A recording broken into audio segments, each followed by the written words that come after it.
اللہ پاک قرآن میں کہتے ہیں، تم مجھے پکار کر تو دیکھو، میں نصیب بدلنے پر قادر ہوں۔ تمہیں یوں ہر بار یقین آ جانا، تمہارے دل میں ہر بار امید کا آ جانا، اور پھر تمہارا دعائیں مانگنا اس بات کی دلیل ہے کہ اللہ کے در سے مدد جلد تم تک معجزات کی صورت میں آئے گی۔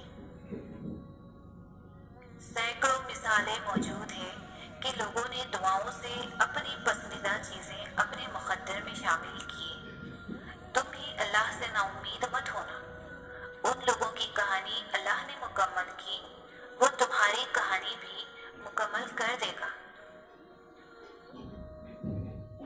اللہ ہمیں صبر کی آزمائش سے گزار کر ہمارے یقین کا امتحان لیتا ہے۔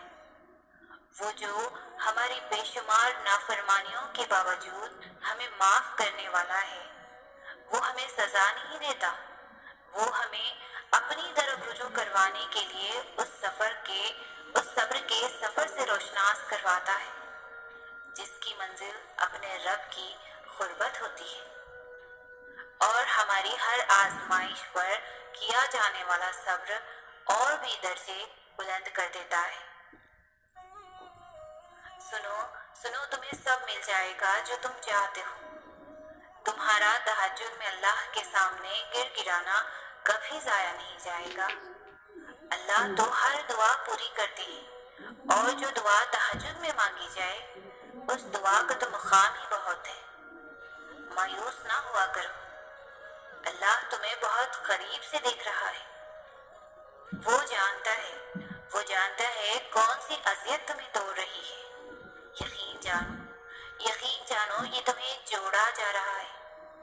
اللہ تمہاری چاہت، تمہاری دعا جلد ہی تمہیں لوٹا دیں گی۔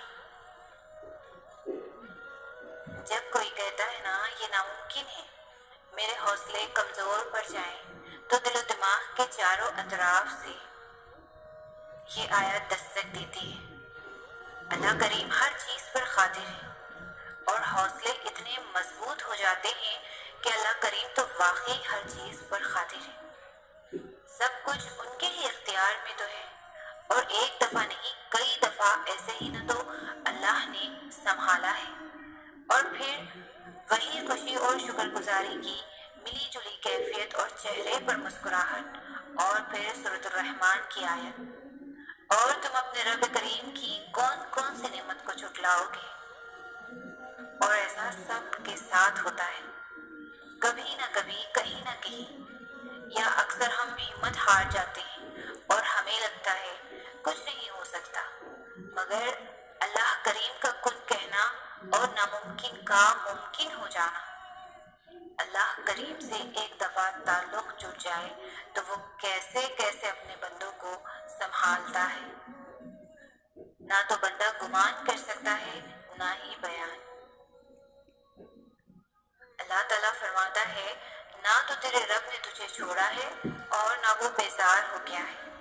اللہ ہی تمہارا پہلا سہارا تھا اور اللہ ہی تمہارا آخری سہارا ہے۔ تم کتنے ہی گنہگار کیوں نہ ہو، تم کتنے ہی نافرمان کیوں نہ ہو، جب بھی تم اسے پکارو گے وہ تمہیں جواب دے گا۔ تم پلٹ آنے میں دیر کرتے ہو، مگر وہ دیر نہیں کرتا، وہ بس تھام لیتا ہے اور رحم فرما دیتا ہے۔ وہ وقت دور نہیں ہے جب تمہیں تمہارا رب اتنا دے گا کہ تم راضی ہو جاؤ گے۔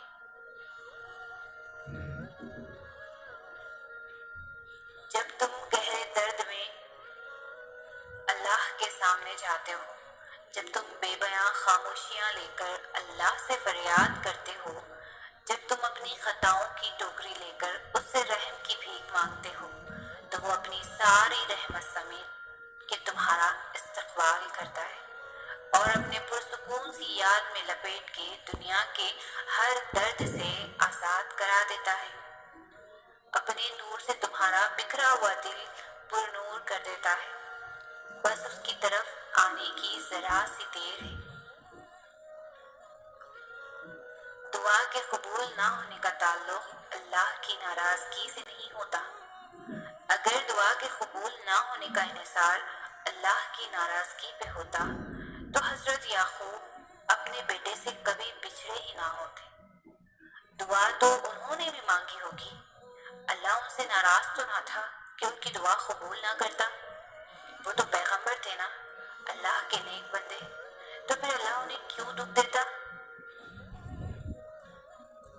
پوچھا گیا صبر کسے کہتے ہیں؟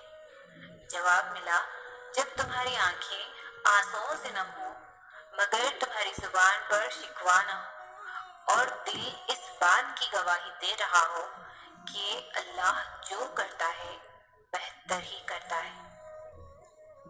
تم گھبراتے کیوں ہو مقدر کے فیصلوں سے؟ کیا تم نہیں جانتے تمہارا رب کتنا غفور و رحیم ہے؟ اگر وہ دن کو رات اور رات کو دن کرنے پر قادر ہے تو کیا وہ تمہاری تڑپ دیکھ کر تقدیر کے فیصلے نہیں بدل سکتا؟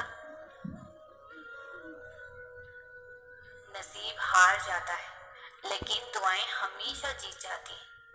بس یقین کے ساتھ اللہ سے مانگتے رہو، وہ رب تمہیں مایوس نہیں ہونے دے گا انشاءاللہ۔ صبر کے سفر میں ایک مقام ایسا بھی آتا ہے کہ ہم جب کوئی دعا کرتے ہیں یا کچھ بھی سوچتے ہیں تو پل بھر میں ہی اللہ اس کو پورا کر دیتا ہے۔ پتہ ہے کیوں؟ کیونکہ اللہ جانتا ہے کہ تم نے کتنا صبر کر رکھا تھا۔ ہم جب اللہ کو چن لیتے ہیں تو یہ مقام اللہ خود بخود ہمارے مقدر میں لکھ دیتا ہے۔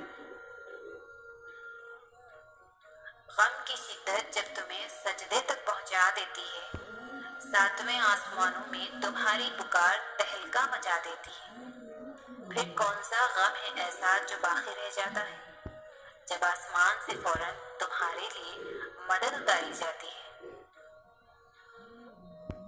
یہ درد تمہارے لیے کچھ پیغام لاتے ہیں، یہ تکلیفیں تمہیں اہم باتیں سمجھاتی ہیں، یہ آزمائشیں تمہیں رب کی پہچان کرواتی ہے، پھر تمہارے درد کی دوا اللہ بن جاتا ہے، پھر تمہارے تڑپتے دل کی شفا اللہ بن جاتا ہے۔ اور اللہ تو وہ ہے جو تمہاری سوچ سے بڑھ کر، تمہاری دعاؤں سے بھی کئی زیادہ اور تمہارے مانگنے سے بھی پہلے نواز دیتا ہے۔ اور پھر آخر تمہیں کون سا اندیشہ ہے؟ چہرے پر پریشانی کیوں؟ دل میں سوال کیوں؟ کیوں یقین ڈگمگا رہا ہے؟ دل کو بتاؤ، جو اللہ یوسف کو مصر کا شہنشاہ بنا سکتا ہے، یونس کو مچھلی میں آیت کریمہ پڑھا سکتا ہے، موسیٰ کی مدد کے لیے سمندر کو 2 حصوں میں بانٹ سکتا ہے، وہ تمہاری پریشانی کو خوشیوں میں تبدیل کرنے میں بھی قدرت رکھتا ہے۔ ذرے ذرے کی خبر رکھنے والا تمہیں کیسے اکیلا کر دے گا؟ جب تمہارے سامنے اچانک کوئی آیت آتی ہے نا تو وہ تمہارے سوالوں کے جواب ہوتے ہیں۔ وہ کبھی بھی اپنے بندوں کو تنہا نہیں چھوڑتا، تمہاری زندگی میں موجود لوگوں کو وہ وسیلہ بناتا ہے تمہارے کاموں میں آسانی پیدا کرنے کے لیے۔ بس اپنے یقین کو ٹوٹنے نہ دینا، بے شک اس کی مدد بہت قریب ہے۔